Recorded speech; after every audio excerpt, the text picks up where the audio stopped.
Morning. We are going to talk about basically finishing when it comes to woodworking. And what we're talking about is things that either change the look of your material or they're going to help protect it. Give it like a seal coat or penetrate into it and close off the pores, things like that. And so we're talking about staining, putting clear coat on, and then also maybe like some oil and things like that. So there's really only three things I want to talk to you about. There's a million kinds of finish out there, and so I'm not going to try to talk about all of them. I'm really just going to talk about the three most common ones that we use in our shop and how we apply them, what they do, and all of that kind of good stuff. Okay, first thing, let me just show you where some stuff is. So we're going up into this room here in the front, and the clamps are kind of spun out in the way, so I'm going to pull those back a little bit.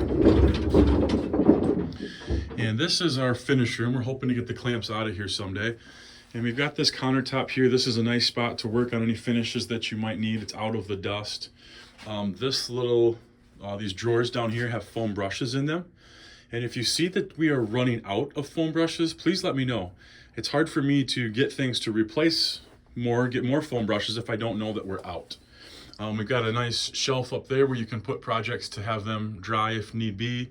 Over here we've got some, what do I want to call them? Silicone gloves. That's not the word. Latex gloves. There we go. That you can wear if you don't want to get stain on your hands. We got the boxes that are open right there. We got a box of extra large and a box of medium. In here is where we have more paints and things like that. But in this big metal cabinet is where we have more of our finishes, okay? And so you can see a whole bunch of those right there. And we're gonna get a couple of those out and talk about what they do and how to put them on and all that kind of good stuff. A couple more things though. We have that mineral oil down there. We got a whole bunch of rags in there. If for some reason you need, like a paper bowl to put some finish in, down in this lower cabinet, we've got some of that stuff to apply finishes. Okay, and a couple more things that you might need. Going back into this middle room and looking at our tool chest. If you need, second drawer down here is where we keep our screwdrivers. And so if you need a flathead, I like to use the old ones when I'm opening up stains so that we don't stain our new stuff. Grab a flathead screwdriver and we can use that to open up the cans. And then we are going to need a couple of stir sticks and some cardboard.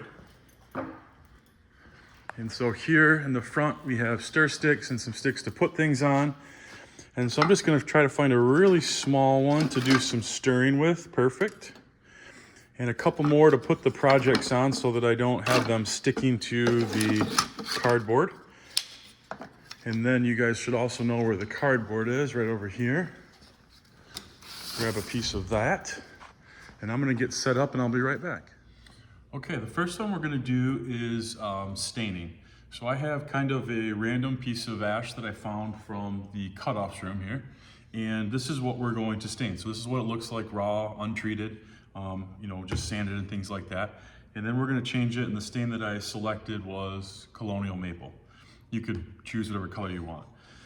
So basically the premise behind staining is pretty simple. We've got our stain. We want to apply the stain to the board, and we're putting it on very liberally, almost so that it looks wet. Letting it soak in, penetrate into the board, and then we're grabbing a piece of rag and wiping all the excess stain off. Whatever is left behind that stays on the board after we wipe it off, that's what we leave behind, that's what stays. We don't leave stain wet, otherwise it won't work when you go to clear coat things and stuff like that. Okay, so how do we wanna do that? You could use a brush to apply the stain. We're gonna use a rag today. So I've got a rag here. I've grabbed some scissors to cut the rag up smaller. And I've got some gloves because this stain, believe it or not, will stain your skin pretty effectively. And so I'm gonna have some gloves on when I do this.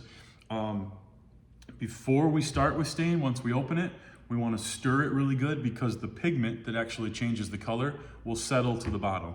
And you'll see all that here in just a moment. Trying to think if there's anything else that I need to tell you guys. Nothing off the top of my head. So you grab your flathead screwdriver and we open the lid, working our way around, just prying it up until it comes free. And we can take that off. And it looks like somebody's used this relatively recently because it's pretty mixed up. But what you can see is if I scrape the bottom of this, see that goo right there that's on the end of my stir stick? Well, that is actually the pigment that changes the color of this stain. And so my goal is gonna be to stir this until I don't have any of that that comes up off the bottom as I'm going, okay? So I'm gonna pause the video. You don't need to watch all of that. Okay, I stirred for maybe 2 minutes, 3 minutes, something like that, okay? And I'm gonna cut a piece of this. I don't even know what it is, but it's a rag to us. So I'm gonna cut about a washcloth size piece out of this. And I'm actually gonna use this rag to apply my stain. And then I'm gonna cut another piece of rag that I'm going to use to wipe off all the excess stain as well. So this is kind of what you wanna do. You know, if we have a big towel in there, we don't wanna use the whole entire towel, waste that on your one single project. If there's a sock in there, and all the rags that I bring in, we wash before we bring in, so it's not a dirty sock. If there is a sock in there, you know, you can maybe use that whole thing because it's a smaller piece of cloth. We just don't want to waste all of it on one little project. If you got a really big project, you might end up using the whole thing. All right, I can set that aside.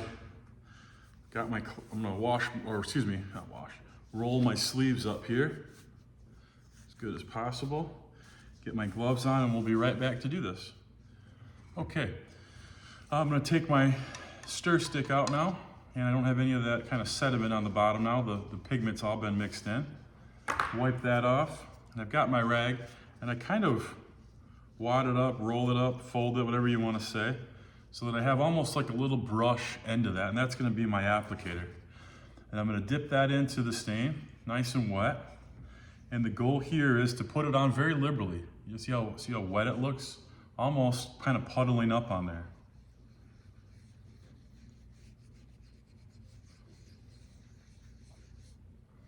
And you can do the ends if you want to. You can do the sides, whatever your project calls for, or whatever you want it to look like. A lot of when we're doing staining is really kind of in the eye of the beholder, meaning that whatever you want it to look like is what we're going for. There is no right or wrong answer here. I'm gonna get my pieces of scrap wood that I got so that I can set the board on there so that it doesn't stick to the cardboard. So I'm gonna let this soak in now for, we'll probably give it maybe 3-4 minutes, okay? And we'll be right back. Okay, now this is right here where I use the rag. This can be tossed away, but if you chose to use a brush, this would have been fine to apply this on with a brush. And now the step that we're about to head to, you don't want to do this with a brush. You actually need a rag for this part.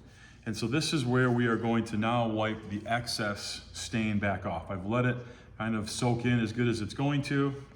And now I start wiping the extra back off. And you can see it has certainly changed the color of the board.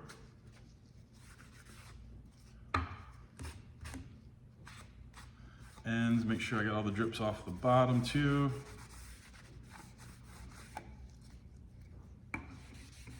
And wipe it back good. You don't want to leave your fingerprints in there, so I'm actually gonna then kind of leave it on this board,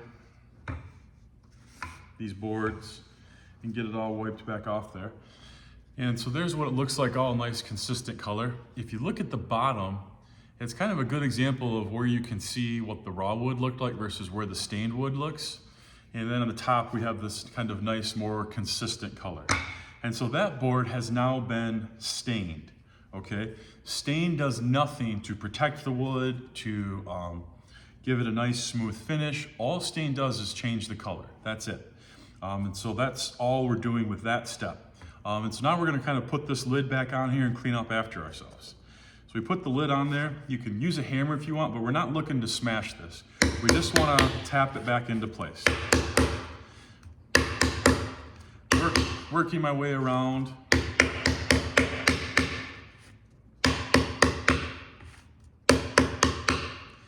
If when you were staining, you got a lot of stain in the rim of that can and it was kind of a mess, before you go pounding that lid on, take a paper towel or a rag, put that over it, and then knock your lid on. Because when you put that lid back on with some pressure, sometimes if you're really messy, that stain will splatter back out and kind of cover you. So putting that over it will save some of your clothes when you go to put that back on, okay? So our stain's now sealed up. I've finished my staining. If this were you'd probably want to find a smaller piece of cardboard if you were doing just one single board like this. But then I could pick up that piece of cardboard, I could go put it in the finish room to dry, I could put it up on one of our shelves and let that dry overnight, then come back and do our next stuff. And so we'll move on to that and talk about that here in just a second. Okay, back to talk about our next option here for finishing. So again, staining offers no protection for your boards, it just changes the color. So that would kind of be step one if you were staining a project. And even if you're not staining, the next step is, so if you're stained or not stained, the next step is choosing a clear coat. And I've got some options here, and we'll talk about those here in just a second. But what a clear coat does is it actually builds a really small film up on top of, on the outside of your project. Okay, and so what this does then is it builds like a sealer, right? It almost wraps around your board, little film that builds up on the outside that protects things from, if you spilled something on it, it won't penetrate into the wood, it'll just stay on top of it. Okay, and so when you're applying this, you don't wipe it back off.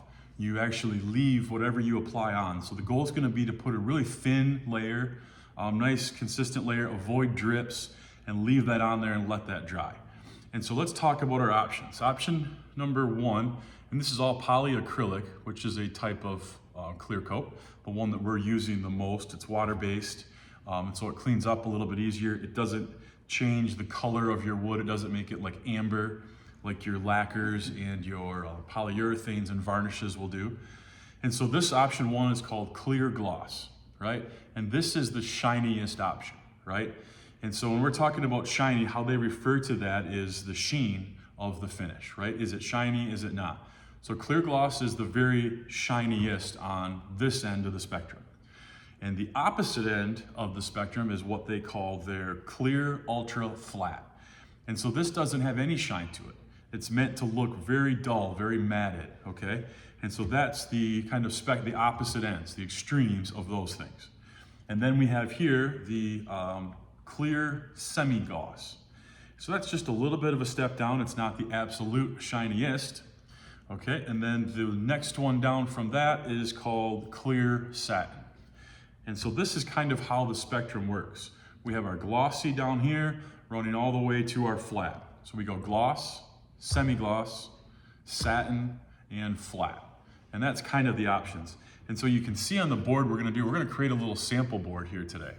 And we're gonna do that on all of these spots. We're gonna have a glossy, semi-gloss, satin, and flat. And then you guys can use this to kind of help you, decide what kind of finish you want to use. All right, so we'll start with the shiniest, our gloss. We open it the same way we open the stain, kind of working our way around.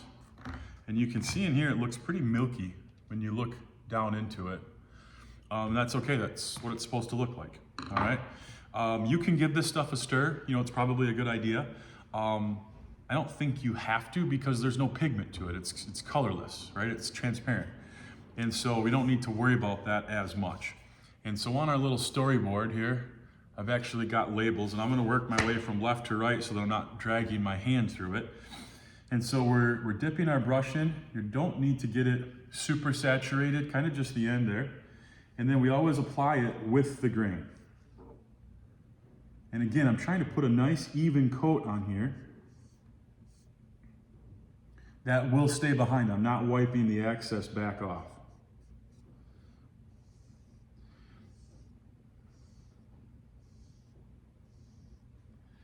Trying to make sure I don't have any drips running down the edge, because that's not what I'm trying to do on this project. If you were clear coating the whole entire project and some went down the edge, you could then just kind of, brush that in as well. And this is going to take a few coats, but the first coat is done. And you can see, maybe not see, you know, it's not wet. I'm not puddling it up. It's enough that you can see where it is. It looks, you know, covered, completely covered, but we don't want huge puddles that are gonna run and drip, okay? And I'm actually gonna then set that brush aside so that we don't mix our coats here. So I'm gonna close that one up and I'll get the next one going. Okay, back with our semi-gloss here. So I got a new brush going and just carefully applying this coat on my small square. Your project will be different depending on if you're doing the flip top box or a stool or whatever it may be. So this polyacrylic is basically a liquid plastic, if you want to think about it that way, that we're applying on this. And so I don't know about you guys, but I'm not a huge fan of eating plastic. You know, that stain was oil-based on an alcohol level, right? It's almost like a gasoline type thing. And so extremely flammable and extremely poisonous if you drink it. This is liquid plastic.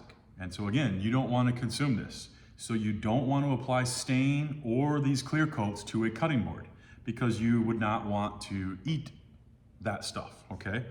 And so this is not what we do for things that we need to eat or drink off of, okay? That one's done. I'm gonna pause the video and come back with the next one. I'm not sure if this will be helpful or not, but I thought I would try a different angle at least. And so a little bit closer just to see maybe how to apply it or what it looks like when it's on there. So this is our clear satin.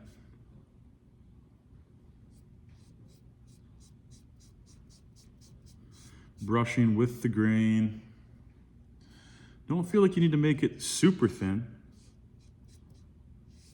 But again, what we want is, I guess you could say the rule that we're trying to achieve here is that we want it as thick as possible without puddling.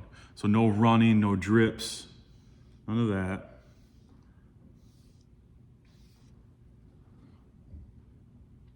I'm gonna go back in with a little bit more and spread that out.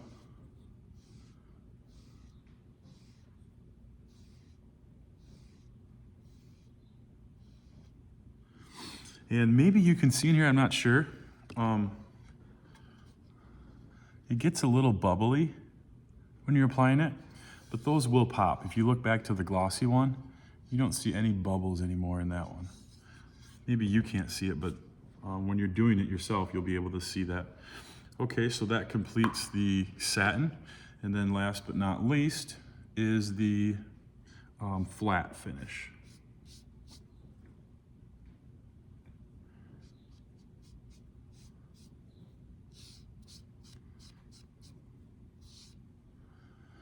Almost done here.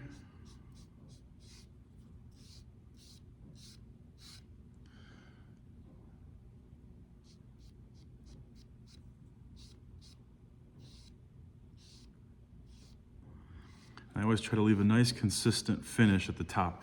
You can be a little bit more sloppy when you're just getting it put on there, but then what's gonna be left behind, you wanna have it nice and even and be a little meticulous. This is probably, you know, this is the type of thing that people notice when they see or touch your project. Okay, so that's my 4 types on there. And that's pretty much it for clear coating.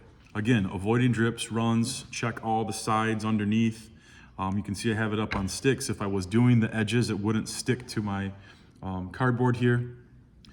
And then we'll be back to talk about cutting boards here in just a moment. Okay, last but not least, I have a couple pieces of wood. This one is a piece of cherry, and this one is a piece of walnut that I just found in the cutoffs room here behind me. And what we're gonna do now is show you kind of our last one today, and it is called just mineral oil, okay? And this is totally food safe. You could drink this. They sell it in the pharmaceuticals aisles, like the medicine and things like that. I'm not totally positive what it's for, but what it works for us being food safe is it's like an oil, like vegetable oil or olive oil. And so what it does in our case is it basically moisturizes and protects the board well, mostly we use it for cutting boards, but whatever it is you're using. so that if it were to flake off or whatever, it's not ingested by you and can't cause any harm. This one, and there's a lot of kind of finishes like this, but this particular one, it penetrates into the grains, into the fibers of the board, and it does not leave a film on top of it at all. It just kind of soaks into it. I always tell students, I compare it to basically, you know, lotion for your skin. It soaks into it, okay? Polyurethane, or excuse me, in this case, polyacrylic would be like wearing a rubber glove over your hand. Mineral oil is like putting lotion on your hand, okay? It penetrates into it, there's no film on top of it. And so I got another small piece of rag here, and we'll show you how this works. Just be conservative, you don't need much here. If anybody's ever put too much lotion on their hands, you end up having just a ton of it kind of left behind. So I'm pouring just small dollops onto these surfaces, and then I'm going to use this rag here to rub it in. And so you see this is the unfinished, and as you spread this mineral oil around,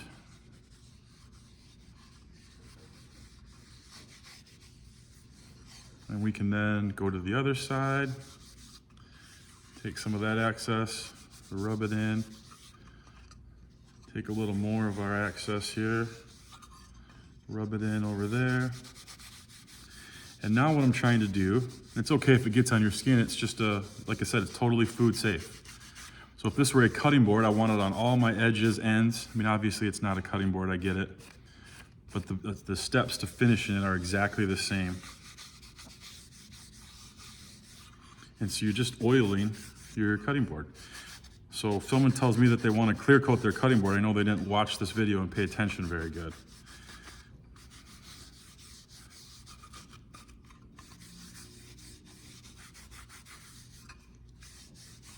Okay, I can set this one aside and I'll go back here and rub this one in.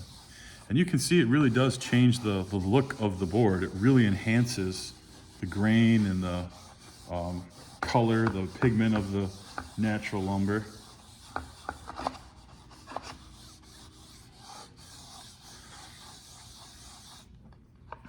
So that's what the cherry looked like before, and now it looks like this. And so that's just with mineral oil on those, okay? And so this is how you would then finish a cutting board or anything else that you, if you made like, let's say like a spoon, a wooden spoon for the kitchen, you would finish it with this. The beauty of this, so as you begin to use your cutting board or spoon or whatever it may be and you wash it, repeated washing, you know, getting it wet, using soap, rinsing it off, letting it dry, doing that repeatedly is going to dry out your boards, right? And if you are cutting on your cutting board a lot and it starts to get really scratched, you can just sand right through this oil. It's not going to hurt anything. Sand right through it, or if it's just wet, you can just reapply the oil. But if it's cutting board, sand your scratches off, reapply the oil, and it's good as new. So you can just kind of keep putting this in. Again, it's very much like lotion for your skin. If it dries out, you just apply more. And so that's kind of the basic idea here. Once your rag is totally saturated, you can toss that away. I've got to get rid of my brushes and kind of clean up after myself here, which you should be doing as well when you are doing whatever kind of finish it is that you're doing. All right, thanks for watching.